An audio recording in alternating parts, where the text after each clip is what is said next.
What's going on, everyone? I'm just a typical, average American, here today to react and continue learning about how America got so stupid.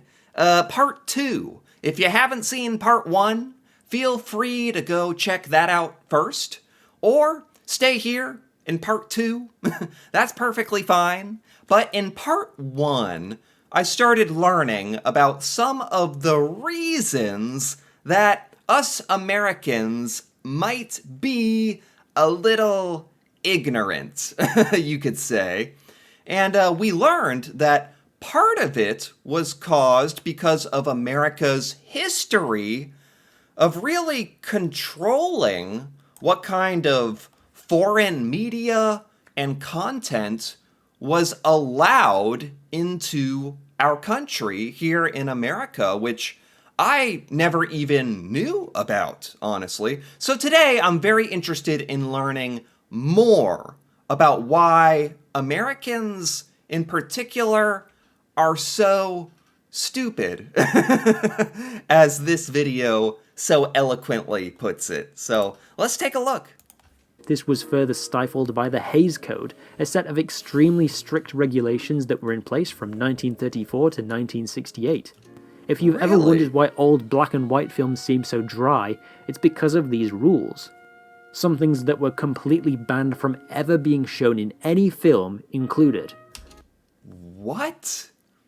So in America, this is all before my time. Like, I am American, but I had no idea about this part of our history. This is not something that they teach in our American history classes. Maybe because it's a little embarrassing in hindsight. So these are basically rules and laws that prevented Americans from, getting exposure to the outside world in the form of movies and television. And this is kind of shocking to me. Bad guys winning. All movies had to end with the police outwitting the evil criminals or the criminals causing their own demise. Any nudity, even the silhouette of a booba, is an instant ban. Blood or dead bodies. When people get shot in old films, they usually just clutch the wound, but no actual blood is seen. Pointing a gun at somebody in the same frame. This is why guns are always held at waist height.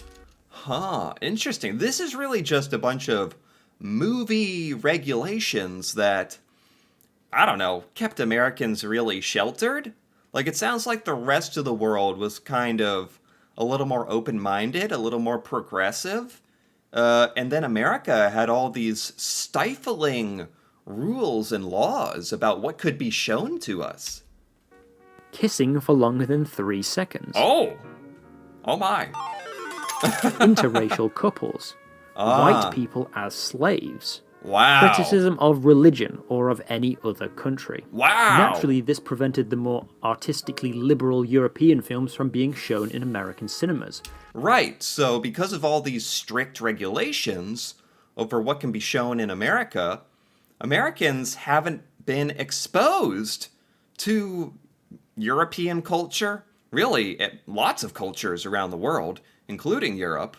But it all kind of started back in this time period. I think they said like almost, 80 or 90 years ago. And when they did get a US release, they were usually edited to remove the violence in movies and sex on TV to comply with the good old-fashioned values. Wow. At least until the rules were abolished in 1968 and replaced by the age rating system we have today. Right. Even as the Cold War ended and the internet gave Americans unparalleled access to the rest of the world and all of human knowledge. Yep. So here, finally, we're kind of touching on the modern day, which in part 1, I already said this, but there's some excuses for why Americans, ended up being kind of stupid in the sense that we were ignorant of foreign cultures or, how the rest of the world, operated and what it was like outside of America. There was some excuses back in the day, a lot of censorship by the sound of it. But now in the modern day, Like, we have the internet. You can look up all this stuff if you want. It's like Americans, when we're growing up in school, we are not infused with that curiosity of outside cultures. And we're really infused or indoctrinated with a huge appreciation and, I don't know, like reverence of American culture, and just, okay, America, the best. We do it the best. We do it right. We don't need to be looking at other places and cultures to learn. Like, we do a little bit, but not really to learn about how we can better ourselves. So yeah, and that's really only something I've begun to realize in hindsight, looking back. Yeah, not a lot of excuses for it nowadays. They still preferred to hang out on a handful of American-made websites dominated by Americans. Right, The true. insular culture of 20th century America has carried over to the 21st. Tightened border security after Septiembre Undécimo means foreign musicians can have a hard time getting visas. In 2002, the touring visa of a German orchestra was cancelled after it was discovered the cellist had a criminal record for shoplifting a pair of tweezers in 1991. Really, again, this is something most Americans don't really educate ourselves about, how difficult it is for people to legally immigrate to America, or even just to visit America, can be, kind of ridiculously challenging and filled with all these unnecessary rules and blockades. When they tried again for a visa in 2004, the cellist had to undergo an hour-long interview with Homeland Security Wow. and had to physically pick up his visa from the US Embassy. Wow. Global cultures might be more present in American media, but they're always through the lens of American characters. Right. Such as The Last Samurai starring Tom Cruise, where he plays a white guy in 1870s Japan. That's true. I've seen this movie. I liked this movie, but it just goes to prove that even when we think we're being exposed to other cultures here in America, without even realizing it, it's really always through the lens of American culture viewing another culture, or an Americanized version of another culture. Never just authentically watching stuff from other countries. And yeah, I think we're really missing out in that sense. 7 Years in Tibet, another American in China. Indiana Jones, American in Egypt. Right. The Bourne Identity, American in France. Inglourious Bastards, Americans in German-occupied France. Right. In America, we're never just watching French movies or, German movies or Egyptian movies. We never do that. Ever. Like, I don't even know where you would get that, access to that. I'm sure you can on the internet. But, yeah, Americans certainly are not doing that. And for the ladies in the audience, Mamma Mia. For a movie set on a Greek island, there's not a single Greek person in the entire movie. Oh, no. Is there any hope for America? Or are they destined to be a stinky, dumb redneck country forever? Whoa. Okay. I like, I'm open to criticism, but stinky? Are we stinky? Stinky, dumb, redneck country. Jeez. Maybe. In 2000, 92% of the music in the USA Top 50 was American, making it the second most insulated market in the world after Pakistan. Right, and this is just... I was also saying this in part one. No, I'm not trying to be egotistical, but we are a little bit of a victim of our own success. Most popular music is American. Most popular movies are American. So we just watch our own stuff and probably get it into our mind that, hey, the American-made stuff is the best, so why even check out the other stuff? Like, we just make the best stuff. And sometimes that's true, but certainly not all the time. And it's definitely just worth exposing yourself to art from around the world, even if it's not the most popular, that doesn't mean it's not valuable and good. But today it's more like 60%, with Brits, Canadians, Latin Americans, and Africans making themselves more seen in the charts. Well, that's good. That's good. So the top 100 music has adjusted over time, where it used to be 90% American, now it's 60% American. Each year, there are more foreign films nominated at the Academy Awards than ever before. That's true. There's more foreign films nominated, but I'm still here to say, like, the percentage of Americans who are watching these foreign films is very, very, very low. What used to be an American-only pay-to-win awards show is now an international pay-to-win awards show. As social media platforms have an element of randomness in what they show users, there is a higher chance of Americans being shown videos from other countries, Sure. forcing them to take note of what is happening. Sure, yeah. It seems the revolution will be TikToked. TikTok.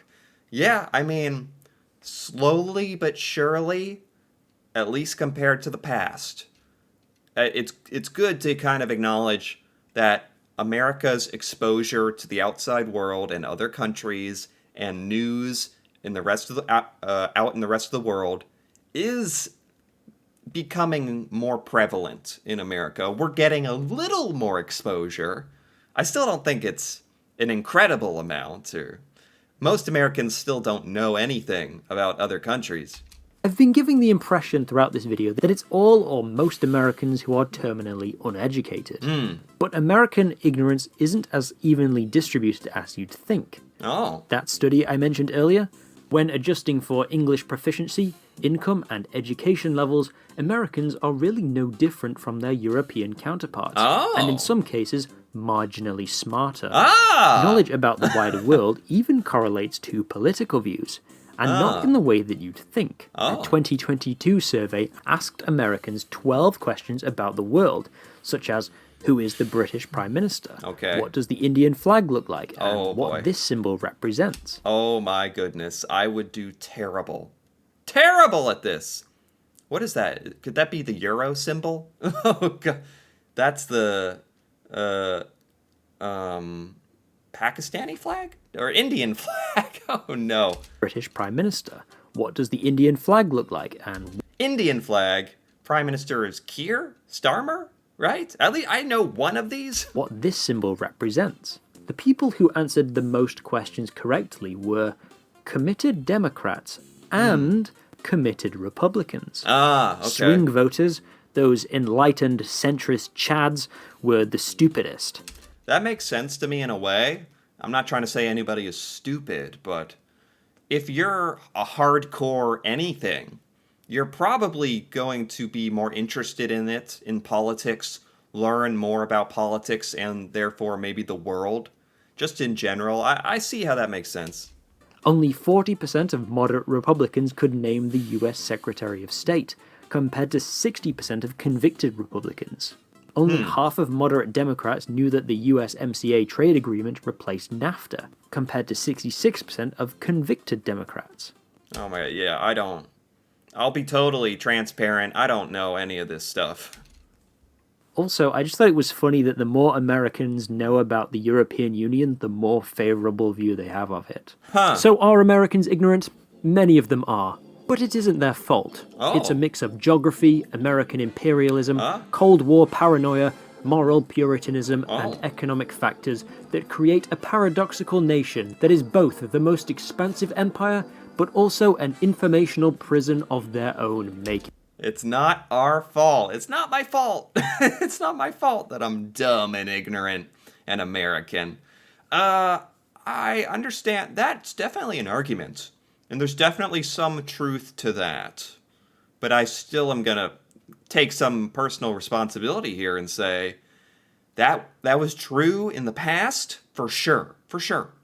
Nowadays, you can, with the internet and YouTube, and you can figure it all out. You can learn about whatever you want, 'cause that's all I do on this channel, is just learn about other cultures. And, yeah,